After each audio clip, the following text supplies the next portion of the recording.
Good morning to all of you. आज हम लोग देख रहे हैं S9C, जो कि आपका पेपर हो जाता है सामाजिक विज्ञान का शिक्षण शास्त्र। यह DLED सेकेंड ईयर वालों के लिए है, जिसके अंतर्गत हम लोग देख रहे हैं यूनिट 3 को, जो कि आपका यूनिट 3 हो जाता है सामाजिक विज्ञान का शिक्षण। इसके अंतर्गत आज हम लोग का जो टॉपिक होगा यानी जो प्रकरण है उसका नाम हो जाता है इतिहास शिक्षण में प्रयुक्त की जाने वाली श्रव्य दृश्य एवं श्रव्य दृश्य सामग्री का वर्णन। यानी कि कह रहा है कि इतिहास शिक्षण में प्रयुक्त की जाने वाली दृश्य श्रव्य सामग्री यानी देखने वाली श्रव्य सामग्री और श्रव्य दृश्य और देखना और सुनना दोनों वाले सामग्री का वर्णन करना है। तो चलिए मैं आपको बता रहा हूँ इतिहास शिक्षण में प्रयुक्त की जाने वाली दृश्य श्रव्य सामग्री के बारे में, जो कि हमारा लेक्चर संख्या 8 हो जाएगा।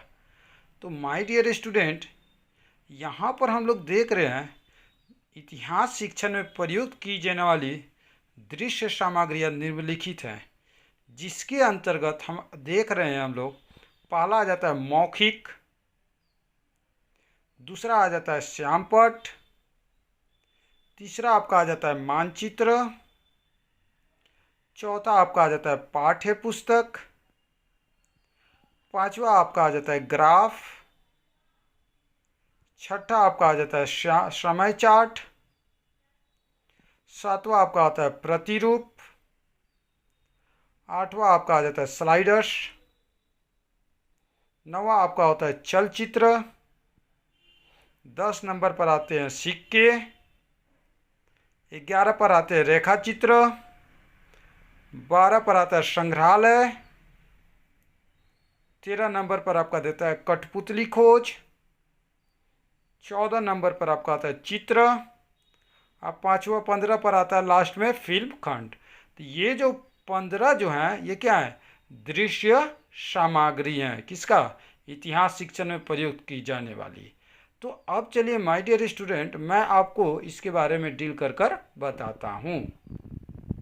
तो माय डियर स्टूडेंट, जैसे कि मैंने आपको पहले बताया मौखिक, तो मौखिक में क्या कहता है कि एडकल ड्रेल ने श्रव्य दृश्य सहायक सामग्रियों में सबसे पहली सहायक सामग्री में मौखिक का प्रतीक माना है। मौखिक मतलब बोलना, मुंह से बोलना। तो जाहिर सी बात है जब हम लोग बोलते हैं तो क्या होता है, सामने वाला देखता है।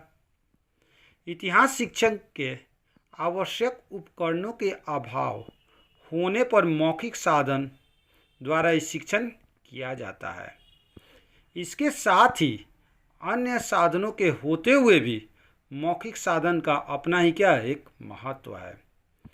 मौखिक साधन के द्वारा अध्यापक कहानी कहकर, उदाहरण देकर, एकान्वय द्वारा स्मरण सुनाकर शिक्षण को क्या कर सकता है, प्रभावशाली बना सकता है।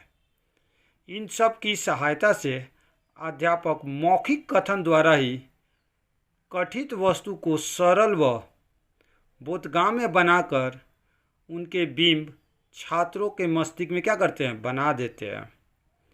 अध्यापक छात्रों की रुचि व स्तर तथा योग्यता के अनुसार ही क्या करते हैं, भाषा का प्रयोग करते हैं। तो भाषा का प्रयोग किसके द्वारा होता है, मौखिक रूप से, मुख्य रूप से। आगे कहता है कि मौखिक साधनों की यह आलोचना की जाती है कि प्राय अध्यापक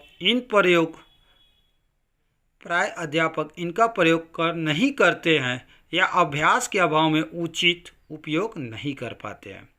मौखिक सामग्री को जब हाव भाव के साथ प्रयोग करते हैं, यानी कि जब बोलते हैं किसी चीज़ को और हाव भाव दिखाते हैं, तो यह श्रव्य दृश्य सहायक सामग्री में आता है। अतः अध्यापक को पूर्व योजना बनाकर लगातार अभ्यास करके मौखिक साधनों का उचित प्रयोग करना चाहिए। मौखिक साधन मनोरंजन पर आधारित न होकर किस पर आधारित होना चाहिए, तथ्यों पर आधारित होनी चाहिए। तो ये हो जाता है मौखिक। दूसरा कहता है श्यामपट्ट, यानी कि किसका, दृश्य सामग्री का दूसरा कहता है श्यामपट्ट। तो इसके अंतर्गत कहता है कि प्राचीन काल, श्यामपट्ट मतलब क्या हो गया, जिस पर शिक्षक लिखते हैं, यानी कि कहता है प्राचीन काल में श्यामपट्ट का जितना महत्व था उससे कम महत्व आज भी क्या है, नहीं है। क्यों नहीं है? क्योंकि बिना श्यामपट्ट की सहायता से अच्छा अध्ययन संभव नहीं है। श्यामपट्ट की सहायता से बालक की दो ज्ञानेंद्रिय जैसे आँख और हाथ काम में आती है, अर्थात वह अपनी आँखों से श्यामपट्ट पर लिखे कार्य को क्या करता है, छात्र देखता है, और हाथ से क्या करता है, उस कार्य को लिखता है, यानी लिखने का कार्य करता है।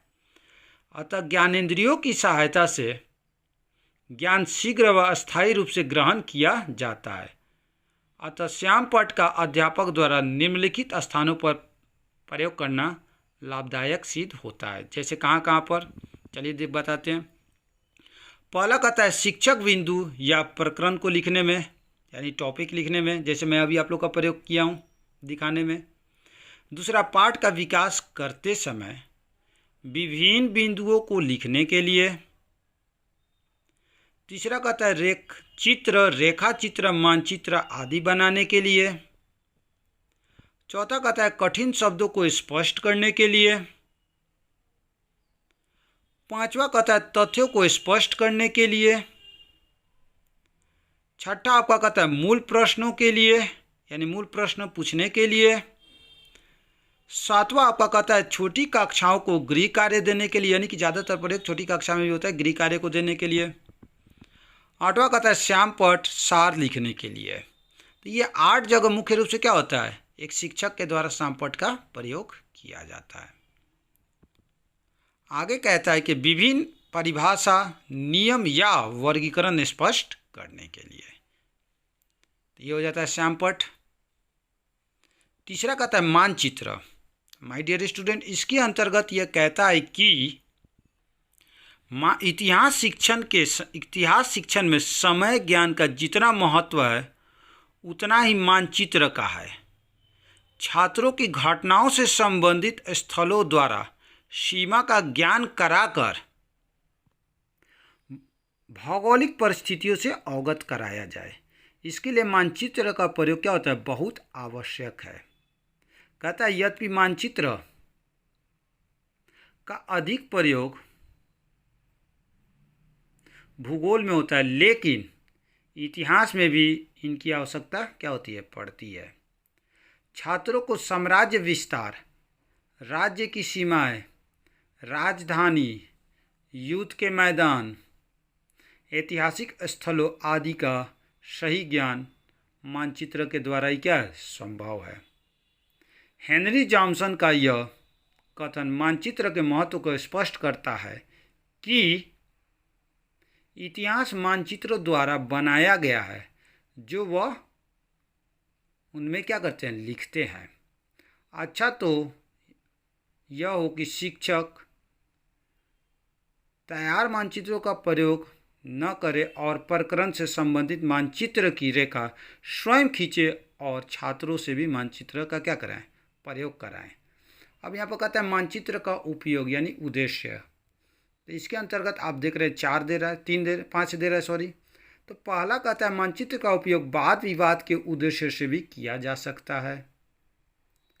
दूसरा कहता है मानचित्र की सहायता से इतिहास की घटनाएं जो अब तक हवा में थी उनका पृथ्वी का स्थानीकरण किया जाता है। उसके बाद कहता है छात्रों के मस्तिष्क में स्थानों के संबंध को दृढ़ बनाने के लिए भी इनका उपयोग किया जाता है, किसका, मानचित्र का। चौथा कहता है इसके प्रयोग से कक्षा में क्रियाशीलता बनी रहती है। पांचवा कहता है मानचित्र से छात्र आसानी से यह समझ जाएंगे कि भौगोलिक परिस्थितियों ने इतिहास निर्माण में किस प्रकार का योग दिया। तो ये हो जाता है आपका मानचित्र। उसके बाद आपका चौथा नंबर पे कहता है ग्राफ। तो माय डियर स्टूडेंट, ग्राफ में क्या कहता है कि ग्राफ में यह कहता है कि संख्यात्मक आंकड़ों को प्रस्तुत करने की सबसे अच्छी सहायक सामग्री क्या है, ग्राफ है। ग्राफ की सहायता से तुलनात्मक आंकड़े अच्छी प्रकार से क्या किए जा सकते हैं, प्रस्तुत किए जा सकते हैं। इसके साथ ही विकास व संबंधों को ग्राफ की सहायता से अच्छी प्रकार से प्रस्तुत किया जा सकता है। इतिहास शिक्षण के लिए तो ग्राफ बहुत क्या है, उपयोगी है, लेकिन ग्राफ का प्रयोग सीमित मात्रा में ही किया जा सकता है, क्योंकि इसके निर्माण में बहुत सावधानी रखनी पड़ती है और साथ ही साथ समय भी क्या लगती है, बहुत अधिक लगती है। विद्यार्थी में भी ग्राफ बनवाए जा सकते हैं, यानी विद्यार्थी से भी ग्राफ बनवाए जा सकते हैं। तो ये हो जाता है ग्राफ का। उसके बाद कहता है समय चार्ट। इसके अंतर्गत कहता है कि इतिहास शिक्षण में समय चार्ट का क्या है, बहुत महत्व है। विद्यार्थियों का केवल मात्र तिथियों, वर्षों या आंकड़ों को भी मदद कर लेना ही पर्याप्त नहीं है, बल्कि इनको अनुभव करना एवं समझना भी क्या है, बहुत जरूरी है। इसमें विद्यार्थियों को विभिन्न पड़तालों के संबंधों में यह बताना जरूरी है कि प्रयुक्त घटना आज से कितने समय पूर्व हुई और इन विभिन्न घटनाओं के मध्य कितना अंतर है, यानी कि कोई भी घटना जो होता है कितना समय रहा, कब हुआ, और उस घटना को आज के समय से जोड़कर देखना कि कितने समय का अंतराल के बीच में उस घटना घटी है। ये हो जाता है समय चार्ट। आगे कहता है कि विभिन्न घटनाओं के घटित होने से पूर्व कितने समय से इसका वातावरण तैयार हो रहा था। समय चार्ट को दो प्रकार की रेखाओं से प्रस्तुत किया जा सकता है। पहला कहता है खड़ी समय रेखा एवं दूसरा कहता है आड़ी समय रेखा। उसके बाद कहता है प्रतिरूप, छठा नंबर पर। तो प्रतिरूप में माय डियर स्टूडेंट ये कहता है कि छात्र प्रत्यक्ष ज्ञान से अच्छी प्रकार क्या करते हैं, सीखते हैं, लेकिन आज यह संभव नहीं है कि सभी छात्रों को वास्तविक पदार्थों को दिखाया जा सके। अतः ऐसी स्थिति में यह अच्छा तो हो यदि उस पाठ्य वस्तु को मॉडल या प्रतिरूप में कला के बालकों को दिखाया जा सके, यानी कला के द्वारा। आगे कहता है बालकों को मॉडल निर्माण कराने का ज्ञान देना चाहिए। मॉडल दिखाते समय यह ध्यान रखना चाहिए कि छात्र संपूर्ण मॉडल को देखे और उसके बाद शिक्षार्थी को आदेश अनुसार वह वस्तु बतानी चाहिए कि मॉडल दिखाने में ही अपना समय खराब न करते। अध्यापक को मॉडल दिखाते समय पहले से योजना तैयार करके उसको दिखाने का अभ्यास कर लेना चाहिए। जहाँ तक हो सके मॉडल का रूप सुंदर व आकर्षण होना चाहिए, यानी कि सुंदर रहेगा, आकर्षक रहेगा तो छात्र क्या कहेंगे, उसको अच्छे से देखेंगे, समझेंगे।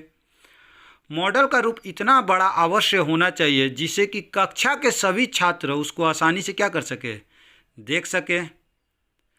उसको ऐसे स्थान पर रखकर दिखाना चाहिए कि सभी छात्र देख सके। प्रदर्शन का मूल्यांकन भी करना चाहिए कि इससे छात्रों को ज्ञान की प्राप्ति में कितना सहायता मिले। ये हो जाता है आपका प्रतिरूप। उसके बाद आपका 7 नंबर पर कहता है स्लाइडर्स। इसमें कहता है कि इतिहास शिक्षण में स्लाइडर का उपयोग बहुत ही उपयोगी सिद्ध होता है। इतिहास शिक्षण के लिए ऐतिहासिक तथ्यों से संबंधित स्लाइडरों को इकट्ठा कर लेते हैं। मैजिंग लैंटर्न्स की सहायता से मानचित्र व ऐतिहासिक चित्रों की स्लाइडर्स बना लेते हैं। इन स्लाइडर्स को दीवार पर चित्रपट पर अपेक्षित किया जा सकता है। कमरे को बंद करके अंदर में बिजली या पेट्रोमैक्स की सहायता से विद्यार्थी को अतीत की घटना दिखाई जा सकती है।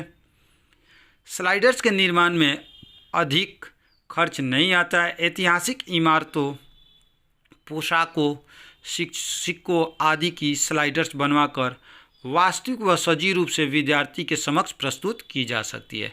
इससे पाठ में क्या आती है, रोचकता आती है जाएगी। 8वां नंबर में आपका कहता है चलचित्र।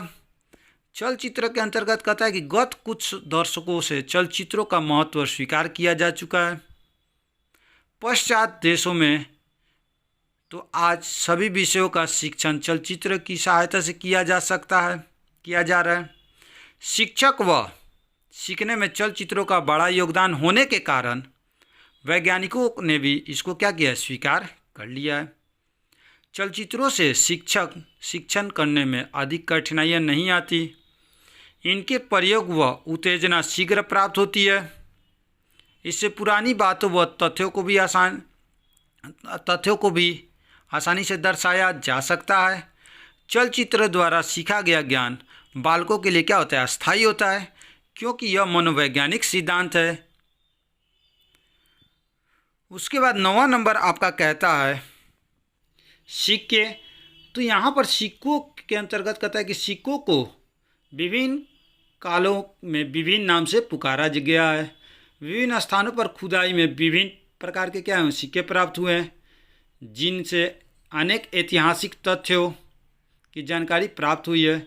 इन सिक्कों को विभिन्न संग्रहालयों में क्या रखा गया, सुरक्षित रखा गया है।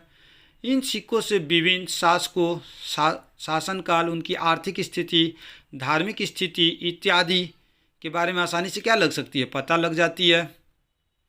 उसके बाद आपका 10वां नंबर पे कहता है संग्रहालय। इसमें कहता है कि इतिहास शिक्षण में संग्रहालय का भी बहुत महत्व है। संग्रहालय में अतीत के चित्र, हथियार, पोशाकें, ग्रंथ आदि अन्य वस्तुएं विद्यार्थियों को दिखाकर अतीत को सजीव बनाया जा सकता है।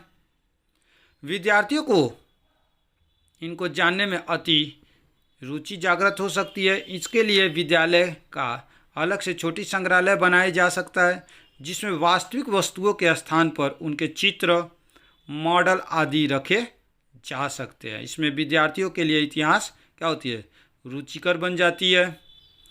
11 नंबर पे कहता है कठपुतली। तो कहता है कठपुतली अर्थात लकड़ी से बनाई जाती है। कठपुतली किससे बनाई जाती है, लकड़ी से बनाई जाती है। लकड़ी से मानव व अन्य प्राणियों की छोटी आकृति अच्छी प्रकार से बनाकर आकृति के अनुरूप ही आभूषण व वस्त्र बनाकर विद्यार्थियों को क्या किया जाता है, दिखाया जाता है। 12 नंबर पर माय डियर स्टूडेंट कहता है चित्र।